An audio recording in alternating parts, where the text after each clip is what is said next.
Okay, so today we're diving into a topic that I think a lot of people, especially women, can relate to, and that's vaginal health. It's something that we don't always talk about openly, but it's so important. Yeah, And definitely. we're going to be focusing specifically on vaginitis, which Hmm. a lot of us have probably experienced at some point in our lives. Yeah. Whether it's that kind of unusual discharge or that, you know, awful itching, burning sensation, Yeah. just general discomfort. Yeah. It can really throw you off, right? Absolutely. And it can be, I think, really important to understand right from the beginning that it's not, one specific thing. Vaginitis is more of a broad term Right. that encompasses a whole range of inflammations or infections that can happen in the vagina. Right. So it's not just one thing. It's Yeah. kind of like this umbrella term That's for all right. these different things that can go wrong. Yeah, exactly. And I think, one of the things that we'll be looking at today is, what are the different types of vaginitis? We've got some materials here that really go into that side of things. And Yeah. then, equally importantly, once we understand what we're dealing with, what are some of the things we can do about it? Right. So this is going to be a deep dive into, understanding what vaginitis is, how it can affect us, and what the sources that we've looked at suggest in terms of what we can do about it. Yeah, absolutely. So to get started, I guess, like what actually is happening? Like when we talk about vaginitis, what's going on in the body? So, I mean, as we said, it's, some sort of inflammation or infection in the vagina. It's basically the body's way of saying, hey, something's not quite right here. Okay. Something's out of balance. Right. And the sources we've looked at, they break it down into four main categories. Okay. So we have bacterial vaginosis, which you might see shortened to BV. Then there's yeast infections, which are also known as candidiasis. Got it. Trichomoniasis, which is a sexually transmitted infection. Right. And then finally, non-infectious vaginitis. Okay. So four main categories Yeah. to keep in mind. So Yeah. let's start with that first one. You mentioned BV, bacterial vaginosis. What's the kind of the root issue there? So BV is really all about a shift in the balance of the bacteria that naturally live in the vagina. Okay. So normally, we have lots of friendly bacteria, particularly these lactobacillus species. Right.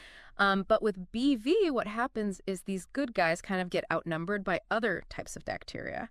Interesting. And this change, it messes with the vaginal pH. So it becomes less acidic. Okay. Less acidic. And then that allows these other kind of, less friendly microbes to really flourish. So they kind of take over. Exactly. They take advantage of the situation. And so, a common sign of BV is this thin, kind of grayish discharge. Right. And many women will notice a distinct fishy odor as well. And it sounds like, obviously there's the discomfort of those symptoms, but the sources we've looked at suggest that, there could be some bigger health implications as well. That's right. Yeah, it's not just about, the immediate discomfort. So what the research highlights is that this imbalance in BV actually weakens the entire vaginal microbiome.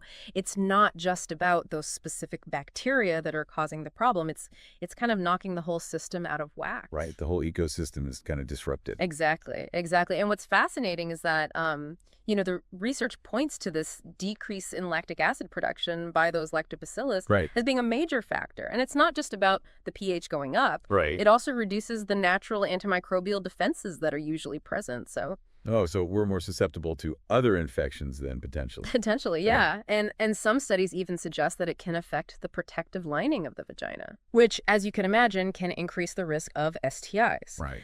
And then, of course, there's also the link to potential complications during pregnancy, Right. like premature birth. So it really underscores the importance of addressing BV. Yeah. It's not something to just kind of brush aside, it sounds like. Absolutely not. Okay, so that's BV.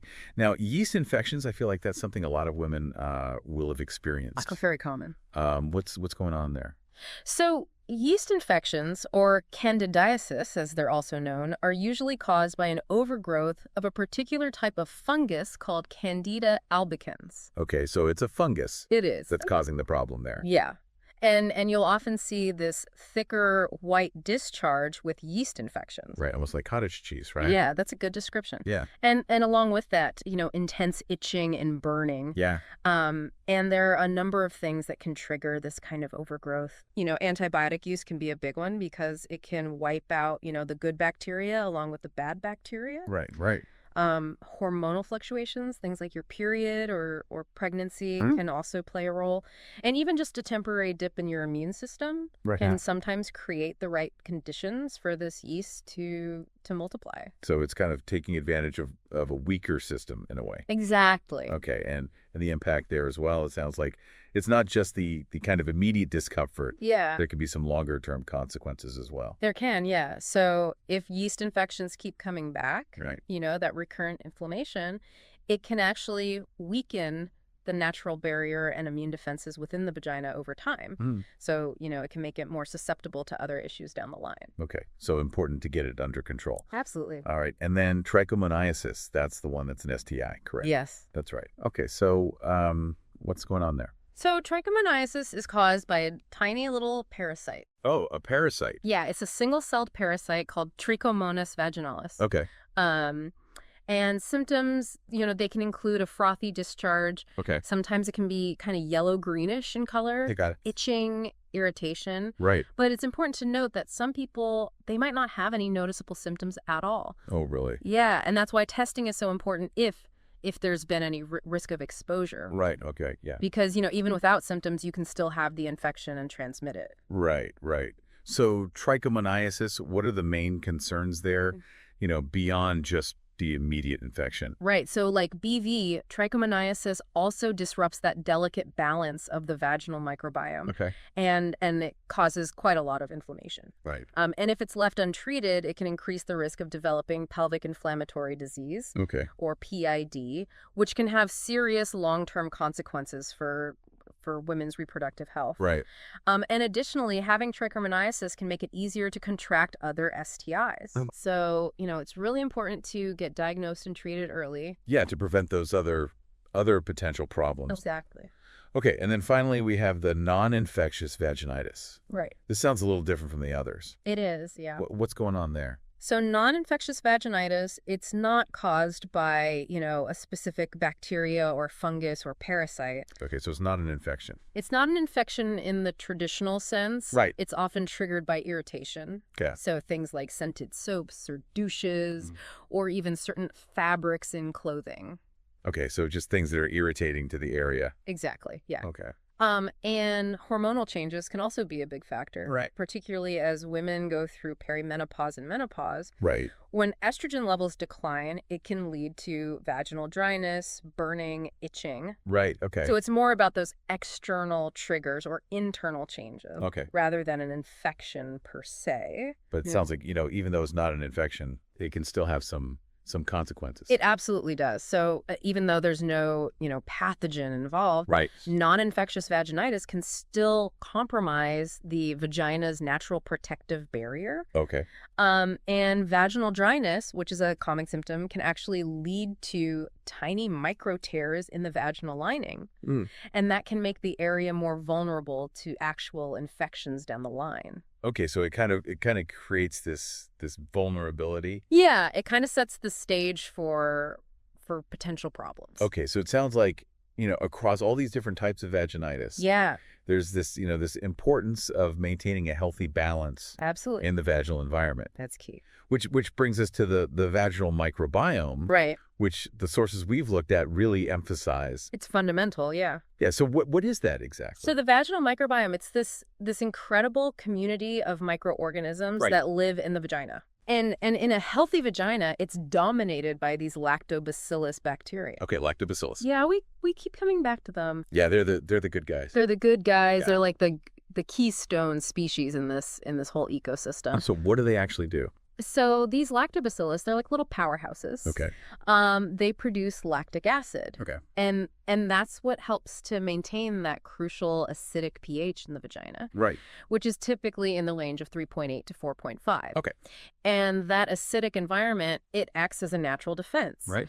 It makes it really tough for a lot of the harmful bacteria, fungi, parasites to grow and multiply. Okay. But they don't stop there. Okay. These lactobacillus also produce other protective substances like hydrogen peroxide. Okay. And compounds called bacteriocins, which can directly inhibit the growth of these unwanted microbes. So they're really actively working to keep things in check. They're like little warriors down there. Yeah. Love that. Fighting the good fight. Okay, so we've got this, protective shield. What can cause that shield to kind of weaken or break down? Right. So there are a number of things that can disrupt this delicate balance. Okay.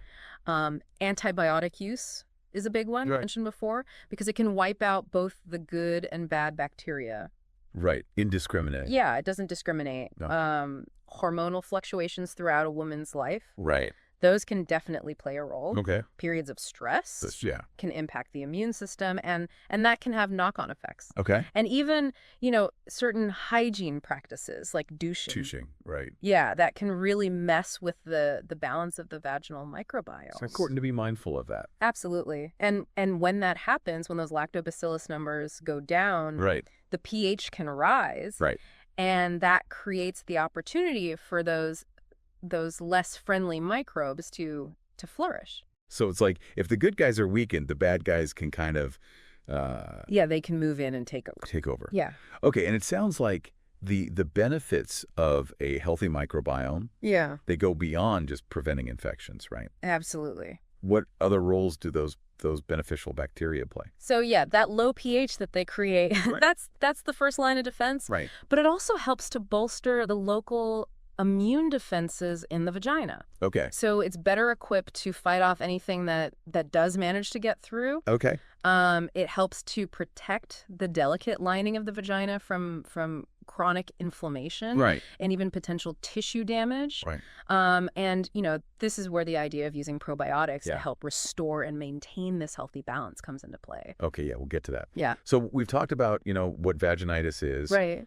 We've talked about the importance of this vaginal microbiome. Yep. What can we do? What does the source material say about how we can, get things back on track, restore that balance?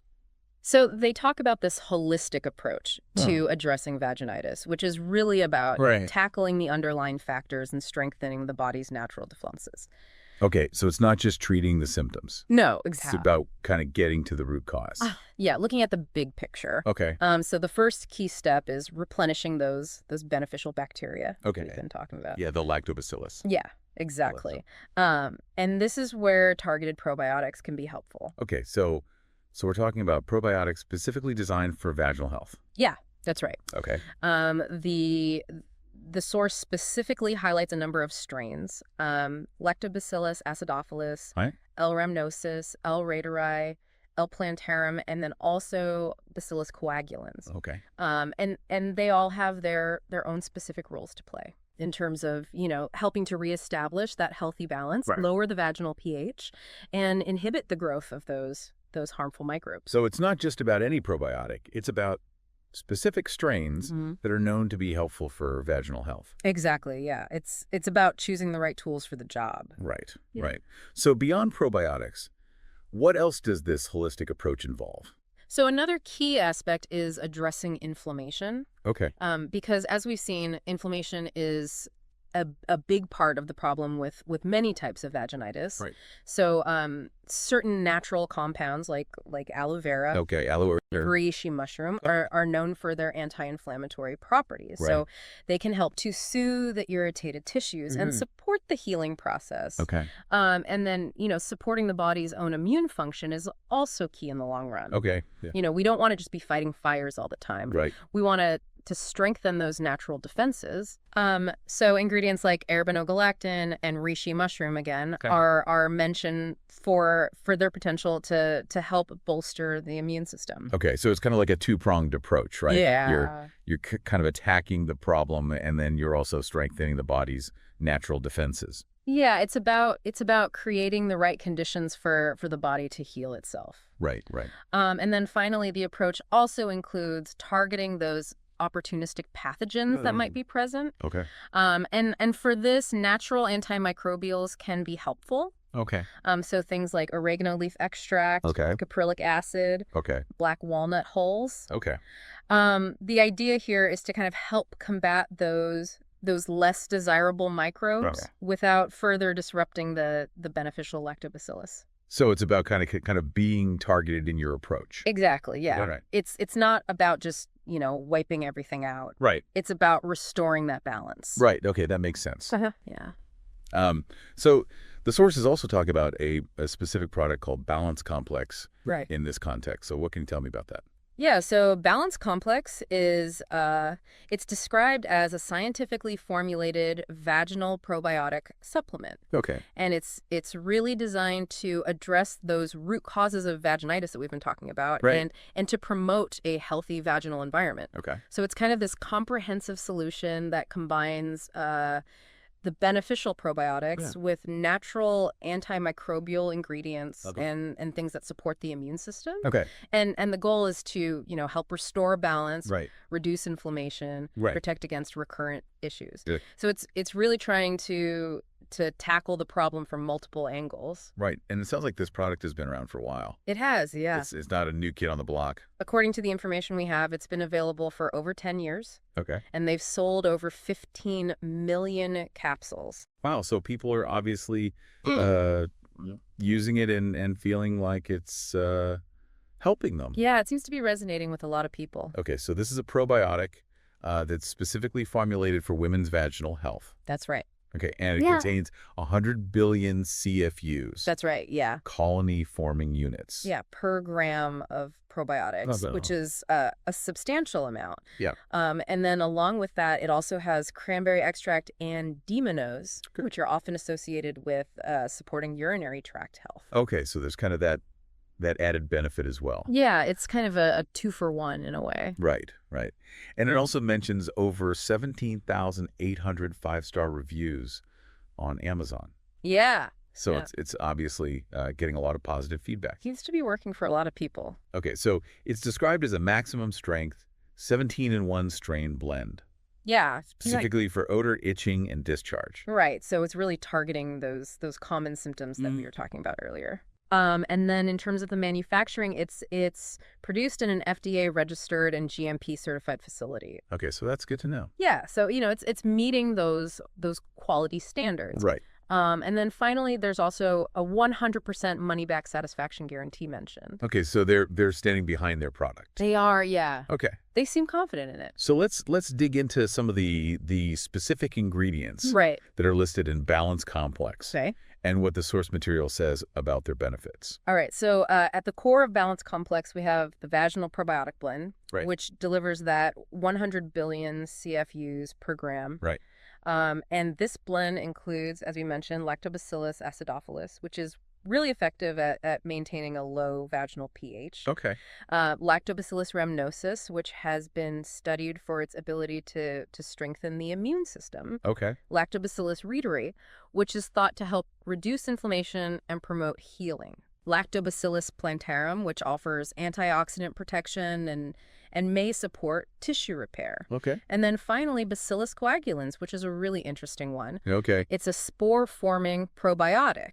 Okay. So it can survive the journey to the intestines. Okay. And it's believed to help prevent infections and support long-term microbial balance. So that's a pretty comprehensive blend of good bacteria. It is. Yeah. What else is in there? So it also has a cranberry and demonose blend. Okay. Cranberry and demonose. Yeah, and that's included at 300 milligrams per serving. Okay. And this combination is often used to help prevent harmful bacteria from sticking to the lining of the urinary tract. Okay. So it's often used to help reduce the risk of UTIs. UTIs. Okay. Yeah. So it's a good addition. It is, yeah. All right. What else?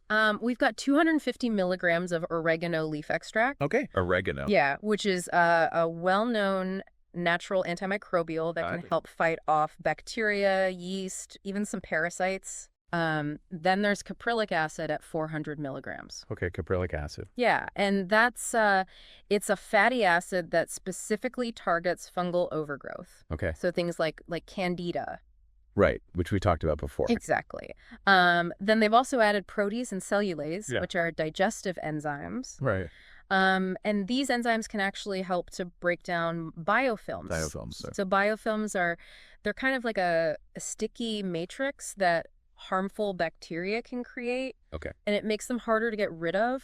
So it's like a protective layer for the bad bacteria. Yeah, it's like a little fortress that they build around themselves. Right. And these enzymes can help to disrupt that protective layer. Oh, so it helps the good stuff get in and do its work. Yeah, exactly. Okay, so What else? So we also have aloe vera leaf. Aloe vera? Yeah, at 50 milligrams. Okay. And that's known for its soothing properties. Right. It can help reduce inflammation, Help you. soothe irritation, and promote healing. Okay.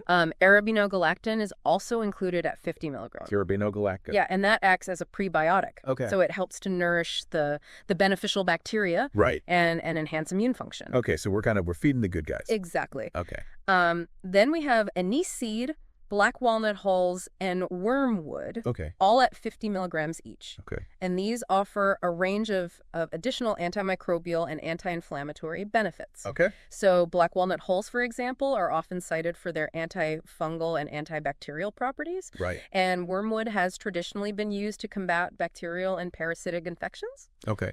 And then finally, we have 25 milligrams of reishi mushroom, Okay. which is it's a medicinal mushroom Okay. that's known for its ability to strengthen the immune system, Okay. reduce inflammation, and promote healing. Okay. So it's got a lot of stuff packed into it, It does. Yeah. targeting it from many different angles. Yeah, it's a multi-pronged approach. Okay. Now, beyond supplements like Balance Complex, Right. what other practical advice does the source material offer for preventing and managing vaginitis? So they really emphasize a number of lifestyle changes that can make a big difference. Right. So proper hygiene is really important. Okay. And that means using gentle, fragrance-free cleansers Okay. and avoiding douching. Right. Douching, no douching. No douching, because Okay. that can really disrupt the balance of the vaginal microbiome. Right, which we've talked about a lot today. Exactly, yeah. Wearing breathable clothing, Okay. so things like cotton underwear. Right, cotton underwear. Yeah, and avoiding tight-fitting garments. Okay, so letting it breathe. Yeah, exactly. Because that can reduce moisture buildup, Okay. which can create the conditions for those less friendly microbes to thrive. Right. Staying well hydrated. Okay, hydration. Yeah, just drinking enough water. It's good for all bodily functions, Right. including vaginal health. Okay. Managing stress levels is also important Nice, yeah. because chronic stress can impact the immune system. Right. And that can make you more susceptible to infections. Right. And then finally, the source also suggests eating a balanced diet. Yeah, diet. Yeah, so including probiotic-rich foods Right. like yogurt, kefir, Okay. and foods that are rich in immune-supporting nutrients like Yeah. vitamin C and D. Right. So those things that are good for our overall health are also good for our vaginal health. Absolutely, yeah, it's all connected. Okay, that makes sense. No, Now, towards the end of our source material, there's a mention of something called vaginalquiz.com. right. What is that?